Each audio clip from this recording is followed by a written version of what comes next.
Hello students, welcome back to my YouTube channel smart study coach. अब हम लोग अभी समझे थे बिलगित गोलीय चालक की धारिता के बारे में, ठीक है, कि किस तरीके से कैसे कार्य करता है। अब इसके आगे हम लोग क्या समझेंगे, देखिए यहाँ एक दिया गया है गोलीय बिलगित गोलीय चालक दिया गया है, ठीक है। इसमें कुछ चीजें दी गई हैं जिसमें आपका ये जो पूरा कंप्लीट है, इसको क्या कहा है, गोलीय चालक है ये। इसकी त्रिज्या कितनी है, आर है। आवेश इस पे कितना है, प्लस क्यू। विभव कितना है, बी। तो यहाँ पर सबसे पहली चीज प्रयोग किया गया है परावैद्युतांक का, और कौन से परावैद्युतांक का है, कूलाम के परावैद्युतांक का प्रयोग किया गया, ठीक है। क्योंकि कूलाम के परावैद्युतांक का प्रयोग इसलिए किया गया है, यहाँ पर ये भी जान लीजिए, क्योंकि एक तो इसकी वैल्यू कितनी होती है, एक होती है, ठीक है। और ये बात किस पे करता है, दो बिंदु आवेशों पर, ठीक है। यहाँ भी उसी तरीके से दो बिंदु आवेश है, ठीक। इस तरीके से शुरू में आपको बताया कि जैसे धातु का जो गोला होता है, ठीक है, वो वातावरण के क्या कर रहा है, वातावरण में जो पार्टिकल है उनको क्या कर रहा है, अपने तरफ आवेशित कर रहा है। तो वो खुद एक बिंदु है और दूसरा बिंदु जहां उसको मिल रहा है वहां से उसको आवेशित करना शुरू कर देता है, ठीक है। तो इसलिए यहाँ पर क्या किया गया है, कूलाम का आवेश के प्रयोग किया गया है और क्यू अपान आर के रूप में इसको रखा गया है, ठीक है। क्यू अपान आर के रूप में ये क्यू अपान आर इसी तरीके से कार्य कर रहा है जैसे आपका C equal to Q equal to C भी था, ठीक है। उसी तरीके से इस पे क्या कर रहा है, ये भी कार्य कर रहा है। तो यहाँ फिर आगे देखिए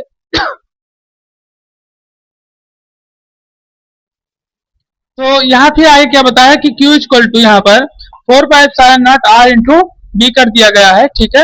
और आर इंटू बी जो यहाँ पे दिया गया है, यहाँ पे Q, तो फिर आगे चल के इसी चीज को यहाँ आवेश के रूप में दिया गया था, आवेश का विभव आवेश के रूप में धारिता।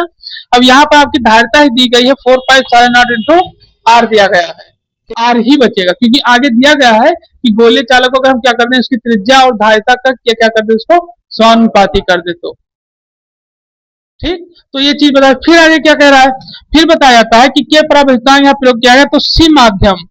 सी माध्यम मतलब क्या, कि जब धारिता एकदम मिड मिड पॉइंट पर हो, जब धारिता ऐसे क्या हो, मिड पॉइंट पर हो, तो जो आपका दिया गया 4 पाई इंटू के आर, ठीक है। यानी कि धारिता कहाँ मिड पॉइंट पर होगी, उसकी त्रिज्या पर। उसकी जो त्रिज्या है, ये जो त्रिज्या पे दी गई है, इसके जो यहाँ पर हो, इसके मिड पॉइंट पर हो, मध्य अवस्था पर हो, ठीक है। तब वहां पर आपकी जो इसकी वैल्यू दी गई 4 पाई इंटू के आर हो जाएगी, क्योंकि आर का प्रयोग क्या किसके लिए जा रहा है, त्रिज्या के लिए, और त्रिज्या के साथ इसमें मल्टीप्लाई किया किसका गया है, परावैद्युतांक के लिए, ठीक है। अब आगे ये बताया कि अगर ये माध्यम में हो या फिर किसी निर्वात में रखी हो, तो जब कोई वस्तु, यहाँ बताया है कि अगर कोई चीज माध्यम में रखी हो, तो माध्यम मतलब क्या, कि एक तरीके से ये समझिए कि वायुमंडल में रखी हो, जो माध्यम में रखी हो तो एक तरीके से वायुमंडल में।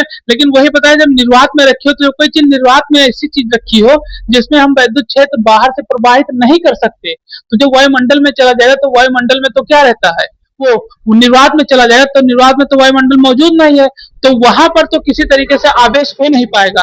तो वहां पे सिर्फ क्या रह जाएगा, उसकी परावैद्युतांक ही उसके पास रह जाएगा, बस। परावैद्युतांक मतलब क्या, कि वो बिना आवेशित से उसी तत्व उसी तरीके से ही पड़ा रहेगा।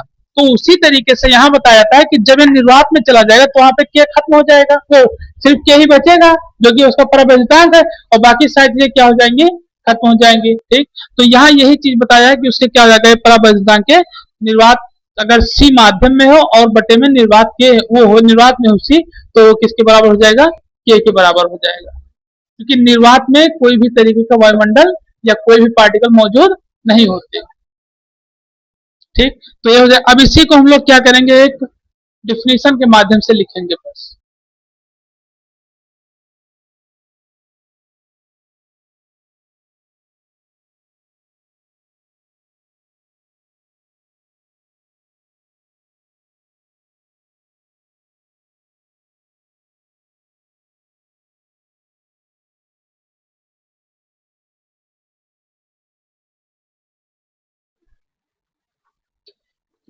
चलिए इसको समझेंगे हम लोग, ठीक है।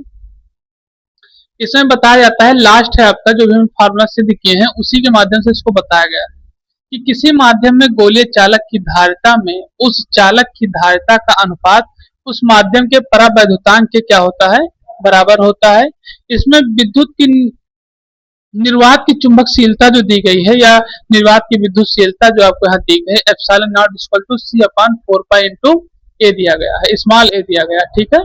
अब इसको हम लोग समझेंगे। देखिए, जब किसी माध्यम, कोई माध्यम हो, ठीक है, माध्यम में गोलीय चालक की धारिता में उस चालक की धारिता के का अनुपात, ठीक है, अब इसको समझे। देखिए, कोई चालक दिया गया हो, लेकिन वो चालक किस तरीके का हो, गोलीय चालक हो, ठीक है। तो उसमें जो धारिता होती है, अब वो धारिता कैसे होती है, क्योंकि हम लोग विलगित चालक पढ़ रहे हैं, तो विलगित चालक के अंदर जो आवेश आते हैं, ठीक है, वो हमारे वायुमंडल से आते हैं, ठीक है। विलगित चालक के जो एक तरीके से आवेश, क्योंकि हमें शुरू में बताएगा कि इसमें कोई भी तरीके का वैद्युत या क्या कहते हैं उसके प्रभाव से इसमें कोई चालक नहीं आता, ठीक। तो ये बताया जा रहा है कि गोलीय चालक जो धारिता हुई तो इस तरीके से आएगी, उस चालक की धारिता का अनुपात, अब जो उस चालक में जो धारिता का अनुपात होगा, अब वो धारिता का अनुपात कौन हो, कैसे होगा, जितना ज्यादा अनुपात वायुमंडल में होगा उसी तरीके से तो अनुपात उस पर आएगा। तो अब जिस अनुपात में उस पर जंग लगना है, ठीक है, जिस अनुपात में उस पर जंग लग रही है, वो अनुपात उस परावैद्युतांक के बराबर ही होता है जो जंग लगा रहा है। जैसे कि ऑक्सीजन, जैसे हम कहते हैं लोहे को मान लें, अब हम लोहे को मान लें एक तरीके से कि लोहा जो है उस पर जंग लगाने का कार्य कौन कर रहा है, ऑक्सीजन, ठीक है। तो ऑक्सीजन जिस अनुपात में होगा उसी अनुपात में तो लोहे पे जंग लगेगी। यानी कि अगर लोहा आपका इतना मोटा है, ठीक है, इतना मोटा लोहा है, तो ये तो है नहीं कल ही जंग लग जाएगी, उसका जो अनुपात में होगा तो उतने मोटे लोहे को 5 साल में गला पाएगा। अनुपात पे तो नहीं है, क्योंकि जो आपका ऑक्सीजन है वो भी तो परावैद्युतांक ही है। तो यहाँ जो दिया गया है परावैद्युतांक, ये ऑक्सीजन की बात कर रहा है, वायुमंडल में जो आवेशित गैसें हैं उनकी बात कर रहा है, क्योंकि उनपे तो आयन खुद के हैं, विद्युत तो उनको चार्ज नहीं किया है। तो उसी की बातें कर रहा है कि धारिता का अनुपात उस माध्यम के परावैद्युतांक के क्या होगा, बराबर होगा। ये वही धारिता जो एक तरीके से आवेश को ग्रहण की हुई है, और किससे ग्रहण की हुई है, जो बाहर के वायुमंडल में ऑक्सीजन, नाइट्रोजन, सल्फर थे उन्हीं से ग्रहण किए। और ग्रहण करने के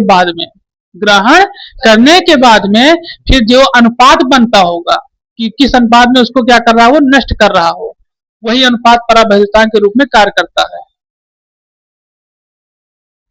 लिखिए, एप्सिलॉन नॉट का मात्रक फैराड प्रति मीटर, फैराड प्रति मीटर।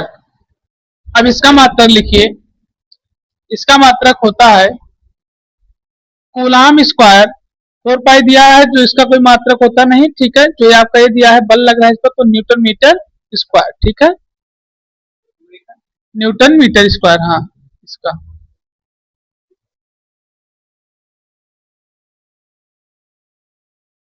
तो ये यहाँ पर आपका विलगित गोलीय चालक की धारिता यहाँ पे समाप्त होती है।